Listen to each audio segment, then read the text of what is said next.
Hello student, how are you. आप लोग अच्छे होंगे, I hope. Today we are start with the chapter 6 and headline is have, has या had. इस chapter में हम लोग हैज, हैव और हैड के यूज के बारे में जानेंगे कि इसका यूज कैसे, कहाँ और किस सेंटेंस के साथ किया जाता है। तो सबसे पहले हम लोग सेंटेंस पहचानेंगे कि हैड, हैव का यूज किस सेंटेंस के साथ किया जाना चाहिए।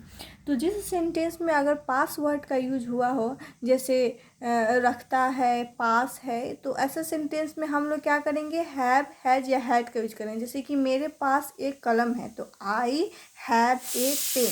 तो यह पास वर्ड का यूज हो रहा है, तो इसमें हैव, हैज या हैड का यूज किया जाता है।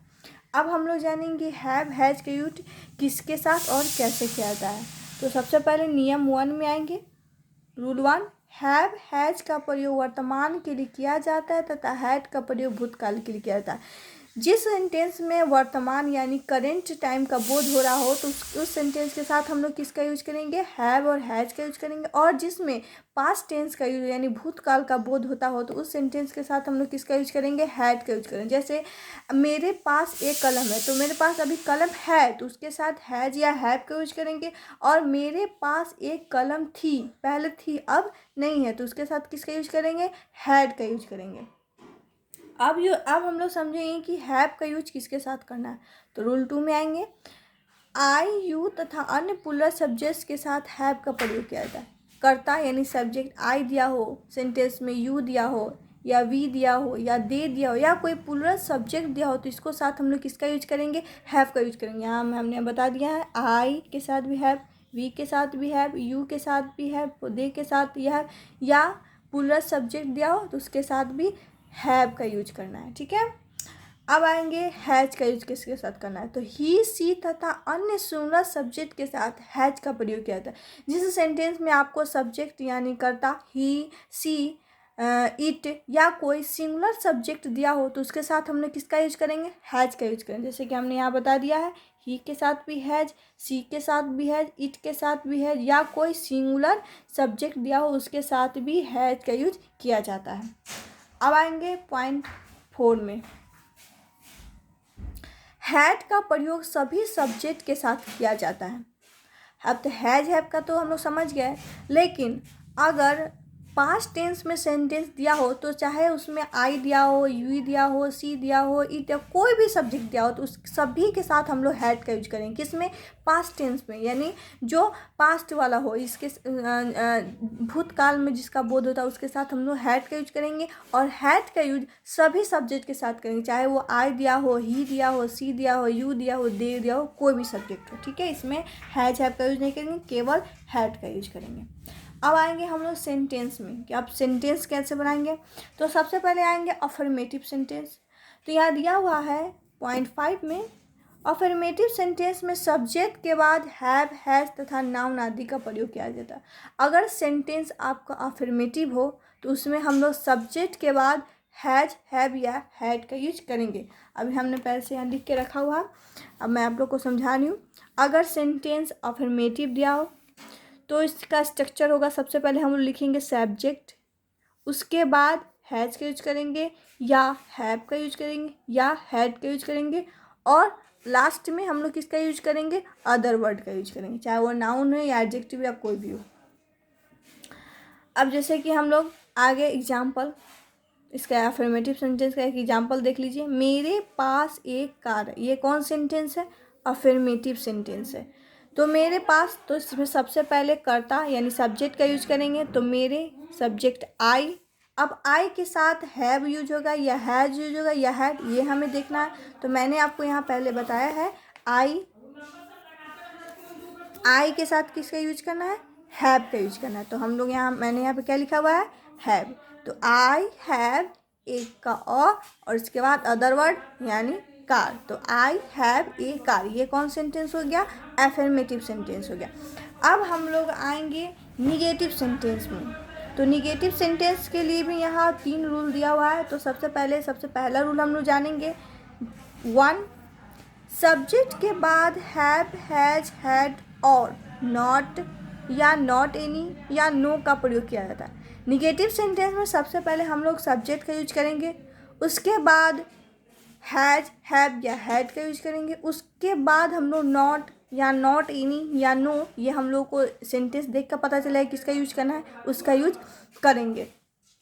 अब आएंगे सेकेंड में, अगर सब्जेक्ट के पास कोई वस्तु बिल्कुल या कतई नहीं है तो वस्तु के नाम से पहले नो या नॉट एनी का प्रयोग किया था। अगर सेंटेंस में कोई चीज़ दिया हो जैसे कि बिल्कुल नहीं है, कतई नहीं है, उसमें मतलब बिल्कुल नहीं है, तो ऐसे सेंटेंस में हम लोग नाउन से पहले किसका यूज करेंगे, नॉट या नॉट एनी का प्रयोग करेंगे। नॉट नो या नॉट एनी का प्रयोग करेंगे, नॉट का यूज नहीं करेंगे।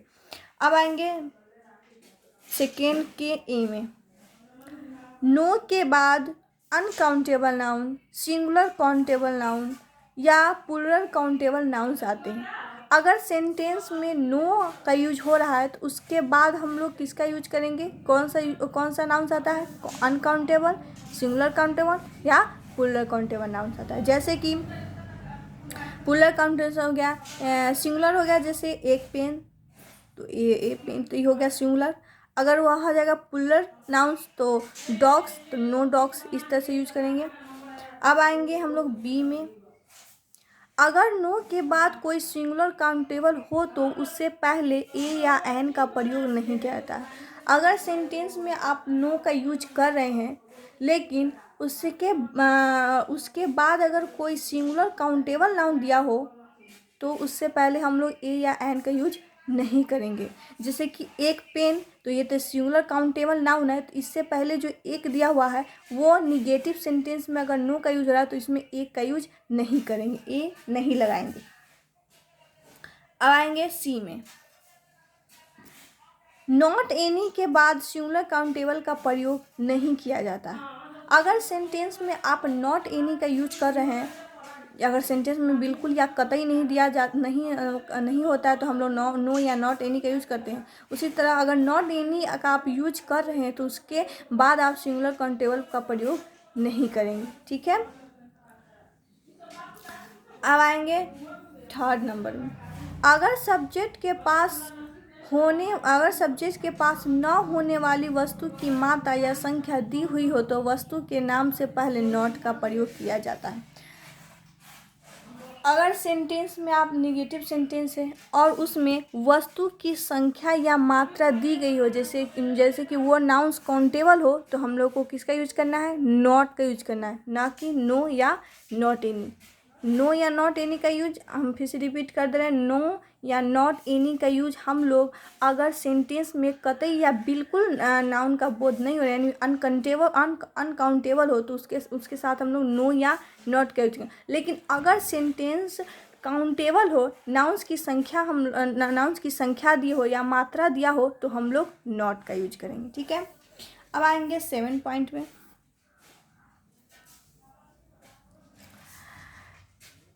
नहीं सबसे 7 पॉइंट्स पहले से पहले आप लोग निगेटिव सेंटेंस का स्ट्रक्चर समझ लीजिए। आप लोग ये लीजिए, निगेटिव सेंटेंस का स्ट्रक्चर समझेंगे। सबसे पहले लिखेंगे सब्जेक्ट, उसके बाद लिखेंगे हैव, हैज या हैड, उसके बाद नॉट, नो या नॉट एनी। हमने आपको बता दिया नॉट या नो या नॉट एनी का यूज कैसे कैसे करना है। उसके बाद सब्जेक्ट या अदर वर्ड, सब्जेक्ट नहीं अदर वर्ड। अब आएंगे एग्जाम्पल समझेंगे, मेरे पास कोई नई कार नहीं थी, तो कोई नहीं यानी कतई नहीं, इसमें बिल्कुल नो है, इसमें में कतई नहीं है, बिल्कुल नहीं है, तो इसके साथ हम लोग किसका यूज करेंगे, नो का यूज करेंगे, नो नॉट का यूज करेंगे, ओके। तो सबसे पहले यहाँ सब्जेक्ट लिखा हुआ, तो सबसे पहले हम लोग मेरे यानी सब्जेक्ट का यूज करेंगे, तो आई। उसके बाद हम लोग को ये कौन से टेंस में है, पास्ट टेंस में, थी या दिख रहा है आपको, दिख रहा है ना, तो इसके साथ हैव हैज का यूज नहीं करना है, किसका यूज करना है, हैड का यूज करना है, तो आई हैड। अब यहाँ कोई नहीं यानी कोई नई कार, कतई नहीं, बिल्कुल नहीं है, तो हम लोग इसलिए इसे यहाँ पर नो का यूज करेंगे। उसके बाद हम लोग नई कार, अदर वर्ड है तो हम लोग लिखेंगे न्यू कार। ये हो गया निगेटिव सेंटेंस का स्ट्रक्चर, आप लोग इसको ध्यान से देख लीजिए। अब आएंगे 7 पॉइंट में, इंट्रोगेटिव सेंटेंस यानी क्वेश्चन में। आप लोग तो जानते ही इंट्रोगेटिव सेंटेंस में हम लोग को हैव या हैज या हैड का यूज सब्जेक्ट से पहले करना होता है, सब्जेक्ट के बाद नहीं। आएंगे पॉइंट 2 में, अगर इंट्रोगेटिव सेंटेंस में निगेटिव क्वेश्चन हो तो उसका यूज हम लोग को उसको कैसे बनाना है वो देखिए। तो निगेटिव क्वेश्चन में सब्जेक्ट के बाद नॉट या नॉट एनी का प्रयोग किया जाता है। अगर क्वेश्चन में आपको अगर इंट्रोगेटिव सेंटेंस में निगेटिव क्वेश्चन हो तो उसमें सब्जेक्ट के बाद हम लोग किसका यूज करेंगे, नॉट, नो या नॉट एनी का। अब आएंगे अब इसका स्ट्रक्चर देख लीजिए आप लोग। यहाँ देखिए इंट्रोगेटिव सेंटेंस, इसमें हम लोग बुक जैसे कि बुक में दिया हुआ है, इसमें सबसे पहले हम लोग हैज, हैव या हैड का यूज करेंगे। उसके बाद हम लोग किसका यूज करेंगे, सब्जेक्ट। देन उसके बाद हम लोग को यूज करेंगे नॉट या नो या नॉट एनी का। उसके बाद अदर वर्ड, और डोंट फॉरगेट हम लोग को क्वेश्चन मार्क देना नहीं भूलना है, ठीक है। अगर इसका एग्जाम्पल देखना चाहें तो ये देख लीजिए, क्या मेरे पास एक कलम है, तो ये क्या है, इंट्रोगेटिव सेंटेंस है, लेकिन ये क्वेश्चन वाला निगेटिव नहीं, ये अफर्मेटिव वाला है। क्या मेरे पास एक कलम है, तो सबसे पहले हम लोग को हैड, हैव का यूज करना है। तो इसके लिए हम लोग सब्जेक्ट देखेंगे, तो सब्जेक्ट क्या दिया हुआ है, या मेरे, तो मेरे का इंग्लिश आई के साथ किसका यूज किया जाता है, हैव का यूज किया जाता है, जैसे कि हमने पहले आपको बताया है। उसके बाद सब्जेक्ट का यूज करेंगे, आई के साथ हैव का यूज किया जाता है, तो हैव पहले लिख देंगे हम लोग। उसके बाद देन सब्जेक्ट लिखेंगे, उसके बाद अदर वर्ड का यूज करें, क्योंकि इसमें निगेटिव क्वेश्चन नहीं है, इसलिए हम लोग इसमें नॉट, नो या नॉट एनी का यूज नहीं करेंगे, डायरेक्ट लिखेंगे अदर वर्ड, ठीक है। और डोंट फॉरगेट क्वेश्चन मार्क देना नहीं भूलना। अगर इसको आप एक और तरीका से बना सकते हैं तो वो है, सबसे पहले यहाँ पे डू का यूज करेंगे, उसके बाद तब सब्जेक्ट का यूज करेंगे, तब लिखेंगे हैव, उसके बाद ए बैग, अदर वर्ड। इस तरह से भी बना सकते हैं आप लोग, और इस तरह से भी बना सकते हैं, ठीक है। अब यहाँ पॉइंट 8 भी देख लीजिए, क्या बता रहा है पॉइंट 8। कुछ के लिए अफर्मेटिव सेंटेंस में सम तथा निगेटिव सेंटेंस तथा क्वेश्चन में प्राय एनी का प्रयोग किया जाता है। अगर सेंटेंस आपका अफर्मेटिव हो और उसमें कुछ वर्ड का यूज किया हो तो उसके साथ उसमें हम लोग सम का यूज करते हैं। लेकिन अगर आपको सेंटेंस निगेटिव या क्वेश्चन वाला हो और उसमें कुछ वर्ड का यूज होता हो तो हम लोग उस कुछ वर्ड के लिए इंग्लिश में क्या अनुवाद करेंगे, एनी। जैसे कि मेरे पास कुछ कलम है, तो आई हैव सम पेन्स, तो इसमें ये अफर्मेटिव था, तब ना हम लोग सम का यूज किए। लेकिन अगर इसके जगह पर आप लोगों को निगेटिव दिया हो या क्वेश्चन दिया हो तो कुछ जो दिया हुआ वर्ड उसमें सम का यूज नहीं करेंगे, उसके जगह पर एनी का यूज करेंगे, ठीक है। अब आएंगे हम लोग एक्सरसाइज में।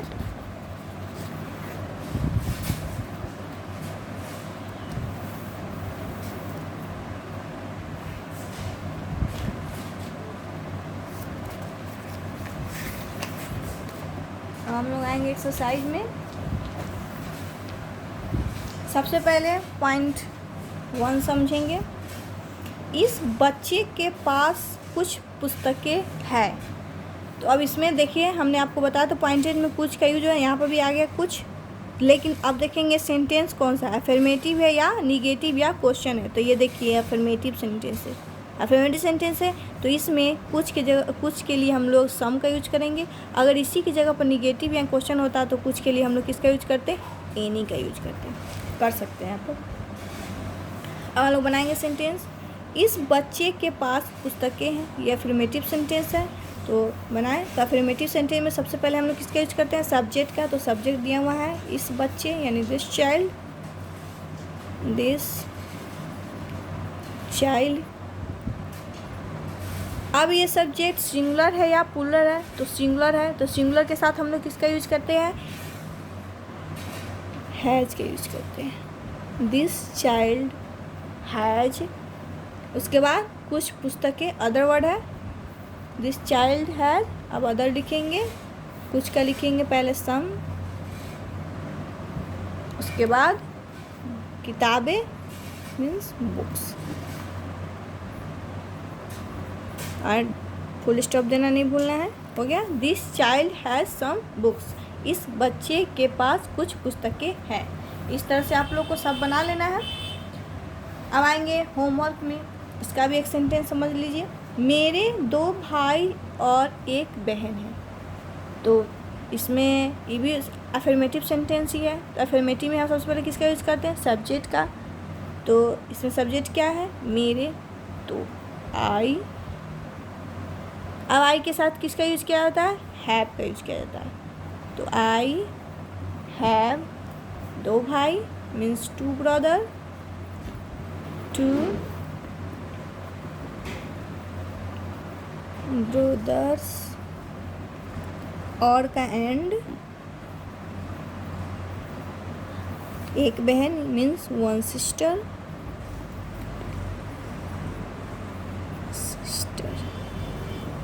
और फुल स्टॉप भी देना नहीं भूलना। हो गया। I have 2 brothers and 1 sister, मेरे पास मेरे 2 भाई और 1 बहन है। इस तरह से आपको ये भी यहाँ तक कंप्लीट कर लेना है और वर्ड मीनिंग भी आप लोग को याद कर लेना है। Good bye.